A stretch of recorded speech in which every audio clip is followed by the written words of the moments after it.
Bonjour à toutes et à tous. Aujourd'hui, je suis en compagnie de Christelle Lantier. Bonjour Christelle. Bonjour Morgane. Bienvenue. Merci d'être ici. Merci. Je crois qu'on est dans un environnement un peu différent de celui dans lequel tu es d'habitude. Avec ta famille, vous tenez la ferme Fiola à Sainte-Geneviève, qui est à 30-40 minutes de Winnipeg à peu près. Alors en hiver, c'est un peu différent, si j'ai bien compris. Donc merci d'avoir fait la route jusqu'à nous. Est-ce que tu peux, comme on est vraiment dans un lieu différent, nous y transporter, nous dire la ferme Fiola, comment c'est, qu'est-ce que c'est? Certainement, on est au bord de la forêt boréale. Alors, juste en sortant des prairies et des plaines, et c'est là où elle est, notre petite ferme. C'est un petit village qui s'appelle Sainte-Geneviève et on a 120 acres. Et puis, on élève des moutons au pâturage, on fait du foin, on fait un petit peu de grain de temps en temps. On élève des poules pour notre propre consommation. Mais c'est surtout les moutons et le foin qui sont les grandes choses qu'on fait sur la ferme. Ok. Est-ce qu'ils sont dehors en ce moment, les moutons? Oui, ils sont dehors à l'année entière. Ok. Mais ils ont des très bons manteaux d'hiver. Oui, j'imagine. Oui. Ils les ont faits eux-mêmes. Ça, c'est pratique. Oui. Alors, à la ferme Fiola, donc avec les moutons, vous faites certains produits, je pense, issus des animaux que vous avez. Est-ce que tu peux m'en parler un peu plus? On a la chance d'ailleurs d'en avoir quelques-uns ici. Qu'est-ce que vous faites vous-même à la ferme Fiola? Oui, alors on élève les moutons, j'appelle ça du nez à la queue. Alors on les élève pour toutes sortes de choses. Okay. Mais ce que j'ai amené aujourd'hui, c'est de la laine.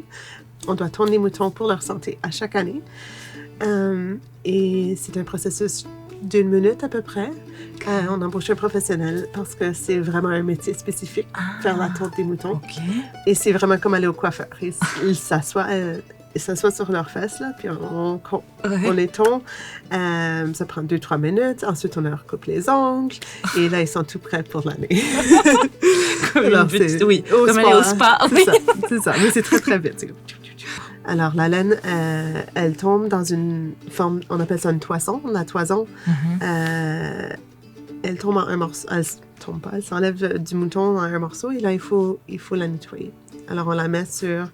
nous, on a 2 écheveaux avec un vieux spring de lit qu'on met dessus pour qu'il y ait manière que tous les débris des saletés peuvent passer à travers, mais que la laine reste sur le top. Alors là, on fait le tour un peu et on la nettoie. Okay.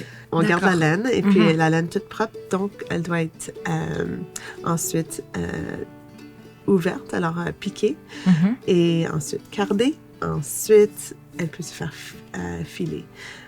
Nous, on est très, très chanceux. Chez nous, à Sainte-Geneviève, on a la seule filature de laine mécanique au Manitoba. Wow. À côté de chez nous, c'est ma très bonne amie. Oui. Alors, elle file ma laine pour moi. OK. Alors ça, tout est local, toutes les étapes. Tout est archi-local, en dedans de moins d'1 kilomètre, un demi-kilomètre. Génial. Ouais. Et la couleur, est-ce que c'est naturel? C'est 100% la couleur des moutons, oui. Puis des fois, j'ai de la laine blanche. J'en ai pas amené aujourd'hui, mais on a aussi un jardin de fleurs qui font un jardin tinctorial qui peut colorer la laine aussi. Alors en été, je passe beaucoup de temps à teindre la laine avec des couleurs naturelles des champs ou de nos jardins. Est-ce qu'il y a d'autres produits que vous faites à partir des animaux ou de ce qui se passe à la ferme Fiola? On vient juste de lancer notre premier produit. C'est des lavettes ou des essuie-tout feutrés. Alors c'est 0 gaspillage. C'est 100% fait de laine de nos moutons.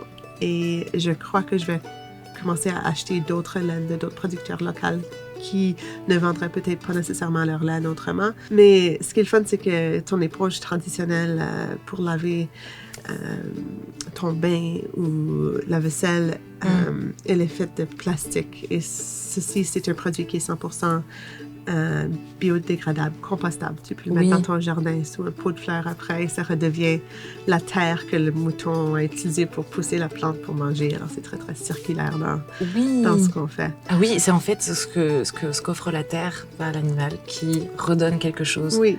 C'est beau comme image. Oui, parce que je crois que la laine, donc tu m'avais dit que c'était compostable. C'est ça. Donc ça Ça revient. Ça revient en sorte. Puis c'est ça vraiment ce qu'on essaie de faire chez nous aussi. Puis ce qui est le fun aussi, c'est la laine, elle tient 50% du carbone. Okay. Alors quand les moutons quand ils sont dans le champ en train de brouter dans le pâturage, le gazon, les plantes qui captent le carbone est ensuite captée par l'animal qui mange cette herbe, qui est ensuite dans les fibres de laine. Alors, c'est tout capté et ensuite, on le recomposte pour le remettre dans la terre. Je vois que sur la table, il y a aussi des petits... Est-ce que ce sont des baumes? Oui. Est-ce que tu peux me dire juste qu'est-ce que c'est? Oui, ça, c'est du baume que je fais à base de gras de nos moutons. Okay. Alors, oui, on vend aussi l'agneau. Quand on élève nos moutons, on vend l'agneau. Et le gras, c'est un produit qui vient naturellement de ce processus-là. Et j'ai développé ça, en fait, quand ma fille était petite. Elle a besoin d'une crème pour ses fesses. Puis, je ne peux pas en trouver une qui m'a fonctionné assez bien. Alors, je me suis adaptée à une recette d'une de mes amies qui m'avait montré ça. Et puis, c'est un baume très, très simple avec de la cire d'abeille. Et des plantes que je cueille dans les coins. Où est-ce qu'on peut les trouver? Est-ce qu'il faut vous rendre visite à la ferme Fiola, à Sainte-Geneviève? Vous pouvez, on n'a pas vraiment même un magasin chez nous tel quel. Vous pouvez faire une commande en ligne et je passe assez souvent à Saint-Boniface que je peux déposer chez les gens.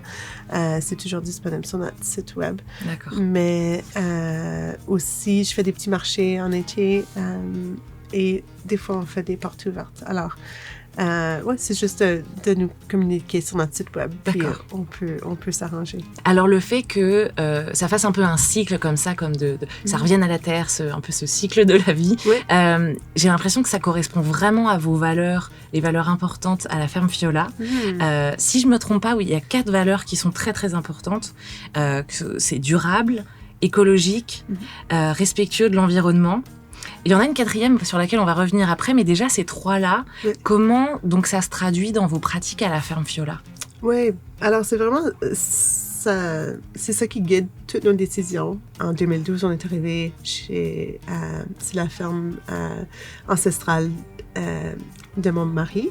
On a acheté la ferme de ses grands-parents en 2012 et puis il n'y a jamais eu de produits chimiques ajoutés dans nos champs ou des pesticides ou des herbicides, mais on ajoutait l'engrais. On voulait essayer de réduire le montant d'engrais et vraiment comment faire ça pour quand même avoir une capacité de créer du produit, c'est d'ajouter de l'engrais naturel. Donc, l'engrais naturel, c'est un animal. Alors, on cherchait quelle sorte d'animaux ajouter. Les moutons. Les moutons, c'est un petit animal qui est assez léger sur la terre, ne va pas compacter le sol. Les moutons faisaient vraiment du bon sens parce qu'ils pouvaient aussi nous donner d'autres produits. On veut que la terre soit là pour nos enfants. On veut qu'elle soit en santé. Alors, c'est vraiment, on essaie de se guider comme ça. Et il y a une 4e valeur aussi qui est importante. Bien, ça rejoint ce que tu dis je crois que c'est de prendre ce que la terre a à offrir. Oui. Ça, si je me trompe pas, ça vient aussi de la culture métisse, ce qui est important pour toi. Est-ce que tu peux m'en parler davantage? De vraiment prendre ce qu'on a et pas essayer de changer la terre pour ce qu'on veut. Comment on peut utiliser ce qui est offert à nous pour améliorer et embellir les choses. On est dans un super beau petit coin de pays qui est peut-être pas nécessairement parfait pour l'agriculture commerciale, mais elle a tellement à offrir. En l'année longue, on voit les chevreuils passer, les coyotes passer, on a des renards, on a des grues du Canada qui sont super belles, ils arrivent au printemps, puis ils ont un son majestueux. On a toutes sortes de petits animaux, plein d'oiseaux qui sont des espèces menacées que je remarque. Alors, c'est un écosystème assez fragile et dangereux et on veut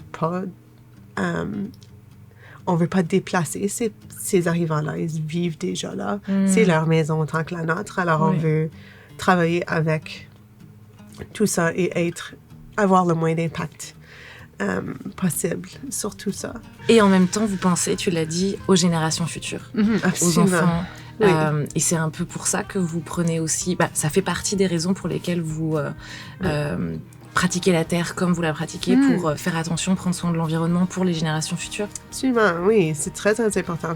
On voit l'impact de certaines décisions qui ont été prises il y a 20 ou 30 ans. Et on sait que si on prend certaines décisions aujourd'hui, que ça a un effet durable, que ce soit positif ou négatif. Donc, c'est une responsabilité qu'on a mise sur nous-mêmes de vraiment penser à certaines choses avant de les faire. Ouais.